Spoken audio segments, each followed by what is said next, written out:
العالمين والصلاة والسلام على أشرف الأنبياء والمرسلين مولانا بالقاسم محمد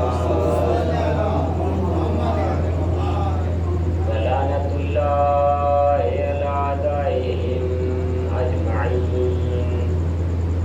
أما بعد فقد قال الله بسم الله الرحمن الرحيم ولتكن منكم أمة يدعون إلى الخير ويأمرون بالمعروف وينهون عن المنكر وأولئك هم المفلحون.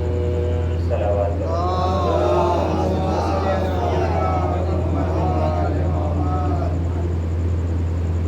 عزیزان گرامی، اختصار کو مد نظر رکھتے ہوئے پروردگار عالم اپنی کتاب میں ارشاد فرما رہا ہے کہ تم میں سے ایک امت ایسی ہونی چاہیے، کچھ لوگ ایسے ہونے چاہیے جو خیر کی طرف دعوت دیں، امر بالمعروف کریں، نہی عن المنکر کریں، اور ایسے ہی لوگ فلاح پانے والے ہیں اور کامیاب ہیں۔ خداوند منان نے اپنی نعمتیں ہمارے اوپر نازل کی، جن میں سے سب سے اہم اور بالا ترین نعمت ہے کہ ہمارے لیے پروردگار عالم نے ہادیوں کا انتظام کیا، ہدایت کا اہتمام کیا۔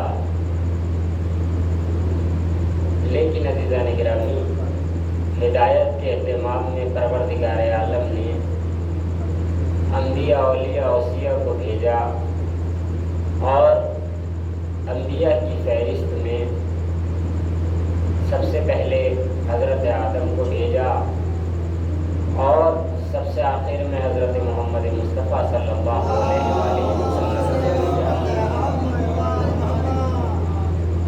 بات ایک یہ سمجھ میں نہیں آتی کہ نبی اکرم کا قول ہے، آپ فرما رہے ہیں اول ما خلق اللہ نوری، اللہ نے سب سے پہلے میرے نور کو خلق کیا۔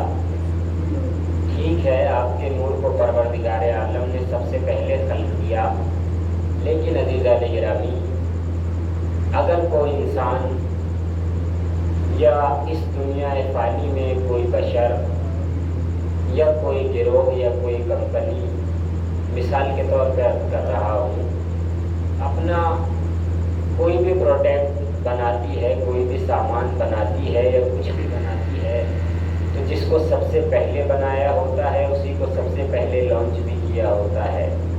سب سے پہلے وہی چیز سامنے آتی ہے جو سب سے پہلے بنائی گئی ہو، چاہے وہ سیمپل کے طور پر سامنے آئے، چاہے وہ دکھانے کے لیے سامنے آئے۔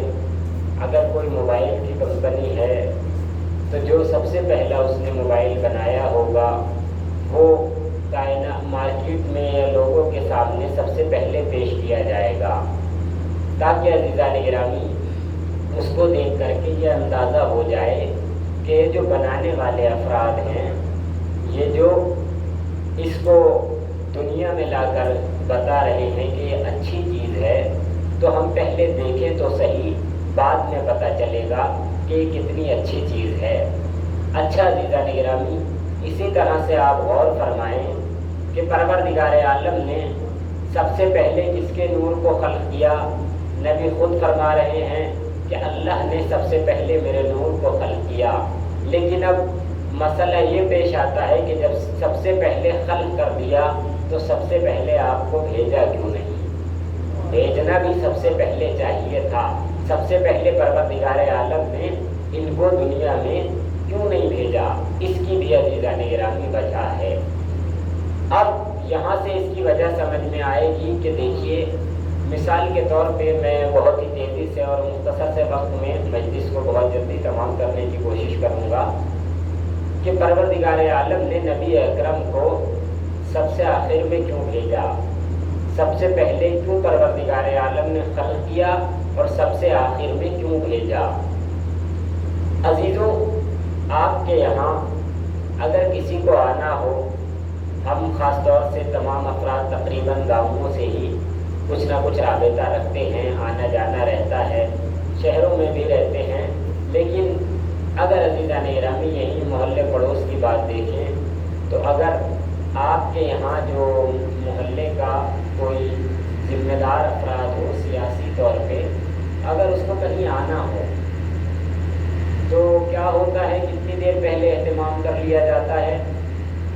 اگر اس کو آنا ہوگا تو ہم گھنٹہ 2 گھنٹہ پہلے انتظام کرنا شروع کر دیتے ہیں کہ فلاں صاحب آنے والے ہیں، جلدی سے اہتمام کر لیا جائے۔ لیکن اگر آپ کو پتہ چل جائے کہ تھوڑے ان سے اور اوپر والے آنے والے ہیں تو اہتمام کب سے شروع ہوتا ہے؟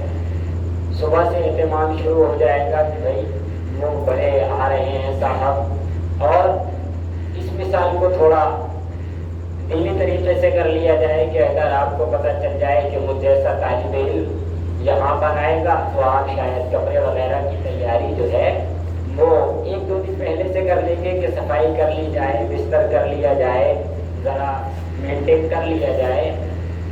اور اگر آپ کو پتہ چل جائے کہ نہیں یہاں پر مثال کے طور پر کلب جواز صاحب کو آنا ہے تو آپ کیا کریں گے، تھوڑا اور اہتمام پہلے سے کریں گے۔ اور اگر آپ کو پتہ چل جائے کہ نہیں تھوڑے اور بڑے انسان کو آنا ہے، جیسے کہ آپ کو پتہ چل جائے کہ ہمارے یہاں حسن نصر اللہ صاحب کو آنا ہے، تو کیا اہتمام 2 دن پہلے سے کریں گے، اہتمام 4 گھنٹے پہلے سے کریں گے؟ نہیں عزیزان گرامی، کم سے کم 15-20 دن پہلے، مہینہ بھر پہلے آپ اشتہار لگانا شروع کر دیں گے کہ صاحب ہمارے شہر میں حسن نصر اللہ صاحب کو آنا ہے، تو اہتمام جو ہے کرنا شروع کر دیا جائے۔ اور اگر آپ کو معلوم پڑ جائے کہ ہمارے شہر میں، ہمارے ملک میں یا ہمارے گاؤں میں آیت اللہ خامنائی کو خدا نصیب کرے کہ آنا ہے، تو آپ اہتمام کب سے شروع کریں گے عزیزان محترم؟ کیا 1 ہفتہ پہلے سے ہی شروع کریں گے، 4 دن پہلے سے ہی شروع کریں گے، یا مہینوں پہلے سے؟ اگر خامنائی صاحب یا سیستانی صاحب آج اعلان کر دیں کہ میں اگلے سال کو مثال کے طور پر ایسا ہو جائے، خدا کرے کہ 8 محرم کو رامپور آؤں گا، اگر وہ بائی چانس، سوچئے فرض محال نہیں ہے، اگر وہ اعلان کر دیں کہ 8 محرم کو اگلے سال میں رامپور پہ آؤں گا اور اس امام بارگاہ میں، اگر وہ اعلان کر دیں تو عزیزان گرامی آپ انتظام کب سے شروع کریں گے؟ جب سے آپ کو پتہ چل جائے گا کہ انہیں آنا ہے، آپ اخبار پھیلانا شروع کر دیں گے، اور جب ایام نزدیک چلتے آئیں گے تو آپ اخباروں میں دینا شروع کر دیں گے، ساری کائنات میں زیادہ سے زیادہ لوگوں تک خبر پہنچانی شروع کر دیں گے کہ ہمارے یہاں خامنائی صاحب کو آنا ہے، ہمارے یہاں سیستانی صاحب کو آنا ہے۔ معلوم یہ بڑا عزیزان گرامی کہ جتنی بڑی شخصیت کو آنا ہوتا ہے اہتمام اتنا ہی پہلے سے شروع کیا جاتا ہے، جتنے بڑے کو آنا ہوتا ہے اہتمام اتنے دنوں سے ہی کرنا شروع کیا جاتا ہے۔ اب عزیزان گرامی مجھے یہ بتائیے، ذات نبی اکرم سے بڑی کون سی ذات کائنات میں ہے؟ آدم ان سے چھوٹے، ابراہیم ان سے چھوٹے، الیاس ان سے چھوٹے، ایوب ان سے چھوٹے، ادریس ان سے چھوٹے، یعنی عزیزان گرامی پروردگار عالم نے 1,23,999 انبیاء کائنات میں بھیجے۔ کیوں بھیجے؟ آدم سے کہا آدم تم جاؤ لوگوں کو خبر دو، ابراہیم تم جاؤ لوگوں کو خبر دو، اسماعیل تم جاؤ لوگوں میں اعلان کر دو، یعقوب تم جاؤ لوگوں کو بتاؤ، ایوب تم جاؤ لوگوں کو بتاؤ، یہاں تک کہ کہا عیسیٰ تم جاؤ اور جا کر کے لوگوں کو بتاؤ کہ اب جو آخر میں آنے والا ہے وہ کسی کے مقابلے میں نہیں ہے، وہ سب سے اعلیٰ ہے، سب سے بالا ہے، سب سے بلند ہے، سب کا مولا ہے، کائنات سے اعلیٰ ہے، یہاں تک کہ اب جو آئے گا وہ مولا کو بھی مولا بنانے والا آئے گا۔ اس صلوات پڑھیں محمد تو عزیزان گرامی بات سمجھ میں آ گئی کہ اللہ نے سب سے پہلے خلق کیوں کیا اور سب سے آخر میں بھیجا کیوں؟ کیونکہ عزیزان گرامی ان سے بلند معیار کا کوئی تھا ہی نہیں خزانہ قدرت میں، نبی اکرم سے اعلیٰ منزل کا پروردگار عالم کے خزانے میں کوئی تھا ہی نہیں. ایسا نہیں تھا کہ خدا بنا نہیں سکتا تھا مگر پروردگار عالم کو بنانا ہی نہیں تھا، کیونکہ پروردگار عالم نے وہ تمام تر اعلیٰ چیزیں جو اس کے خزانے قدرت میں موجود تھیں اس اپنی بے مثال اور بے نظیر مخلوق میں رکھ دی تھی کہ کائنات سمجھ لے کہ جب یہ آئے گا کائنات میں تو یہ اتنا اعلیٰ ہوگا کہ صاحب تاج یہ ہوگا، صاحب معراج یہ ہوگا، شمس الضحیٰ یہ ہوگا، بدر الدجا یہ ہوگا، صدر العلا یہ ہوگا، نور الہدیٰ یہ ہوگا، کاف المرا یہ ہوگا، مصباح الظلم یہ ہوگا، شفیع الامم وہ ہوگا، صاحب جود وہ ہوگا، صاحب کرم وہ ہوگا، معراج اس کا سفر ہوگا، براق اس کا مرکب ہوگا، معراج پہ وہ جائے گا، ہم سے آئے گا، باتیں کرے گا، اتنا نزدیک آ جائے گا کہ قرآن یہ کہے گا کہ قاب قوسین کی منزل میں پہنچ جائے گا، 2 کمان کا فاصلہ رہ جائے گا، اس سے نزدیک کوئی نہیں آئے گا. اب عزیزان گرامی، پروردگار عالم نے اپنے حبیب کو جو پروردگار عالم کے خزانہ قدرت میں سب سے اعلیٰ تھا اس کو دنیا میں بھیج دیا. اب عزیزان گرامی جو بھیج دیا تو کائنات کے لیے پروردگار عالم نے پیغام بھی دیا کہ دیکھو اب یہ جو ہادی آ گیا ہے جو تمہیں ہدایت کی طرف لائے گا، جو نیکی کا حکم دے گا، برائیوں سے روکے گا، اور یہ اس امت کا باپ ہوگا جو کائنات میں ہدایت کرے گی. عزیزان گرامی، اچھا پروردگار عالم نے نبی کو بھیج دیا تو قرآن میں متعدد مرتبہ ایک ہی آیت کو پروردگار عالم نے ریپیٹ کیا ہے، اطیعوا اللہ و اطیعوا الرسول، اطاعت رسول کرو، اطاعت اللہ کرو، کیونکہ اطاعت رسول کیا ہے؟ فمن یطیع الرسول فقد اطاع اللہ، جس نے رسول کی اطاعت کی اس نے رسول کی اطاعت کی، جس نے رسول کی اطاعت کی اس نے اللہ کی اطاعت کی. اب عزیزان گرامی، رسول کی اطاعت اللہ کی اطاعت ہوئی تو جس چیز کے لیے رسول کہے، قرآن کریم کہہ رہا ہے کہ ما آتاکم الرسول، جس کو تمہیں رسول دے فخذوہ، وہ چیز لے لو، وما نہا عنکم فانتہوا، جس چیز سے رسول منع کرے اس چیز سے رک جاؤ، اس چیز سے ٹھہر جاؤ، اس کے قریب مت جاؤ. یعنی اگر رسول بلائیں تو ان کے پاس آ جاؤ، اگر رسول کہیں کہ میرے پاس آ جاؤ تو بھاگو مت، اگر رسول کہیں کہ میرے ساتھ رہو تو دور مت چلے جاؤ. یا جملہ بدل کے یوں کہہ دوں، اگر رسول کہیں کہ جنگ میں ٹھہرنا ہے تو پہاڑوں پر دکھائی مت دے جانا، اگر رسول یہ کہیں کہ تمہیں میرے ساتھ رہنا ہے تو بھاگ مت جانا، اگر رسول اس کائنات میں رہے تو ان کے ہی ساتھ رہنا، اگر رسول کائنات سے جائیں تب بھی ان کے ہی ساتھ رہنا. قدم قدم پر رسول کے ساتھ تمہیں رہنا ہے، اور جو پیغام رسول دے رہے ہیں وہ پیغام تمہیں لے لینا ہے، کیونکہ قرآن بار بار کہہ رہا ہے کہ جو رسول دے وہ لے لینا، جس سے رسول منع کرے اس سے باز آ جانا. کیونکہ عزیزان گرامی، رسول اکرم کی ذات وہ ذات ہے جس کے لیے پروردگار عالم نے کہا ہے کہ یہ بے مثال ذات ہے، یہ کائنات میں وہ ذات ہے جو صاحب معجزہ ہے، یہ کائنات میں وہ ذات ہے جس کی مثال کہیں پر ملتی ہی نہیں ہے. عزیزو، اللہ نے اپنے نبی کو جب دنیا میں بھیجا تو آپ جانتے ہیں کس تاریخ میں بھیجا؟ 17 ربیع الاول. نبی اکرم کو پروردگار عالم نے دنیا میں بھیجا. اب دنیا میں جب پروردگار عالم نے بھیج دیا تو نبی اکرم کے ساتھ ساتھ کس کو بھیجا ہے یہ بھی آپ کے اذہان میں ہے. نبی اکرم جس تاریخ میں آ رہے ہیں اس میں کائنات کا ایک اور رہبر آ رہا ہے. کون آیا ہے آپ کے ذہن میں ہے؟ صلوات پڑھے پر محمد و آل محمد. کون آیا ہے دیدہ نگرانی اس تاریخ کو جس میں نبی کی ولادت ہے؟ جس کی امام کی ایک ولادت ہے یا نہیں ہے؟ کون سے امام کی ولادت ہے؟ امام صادق علیہ السلام، چھٹے امام جعفر صادق علیہ السلام کی ولادت ہے.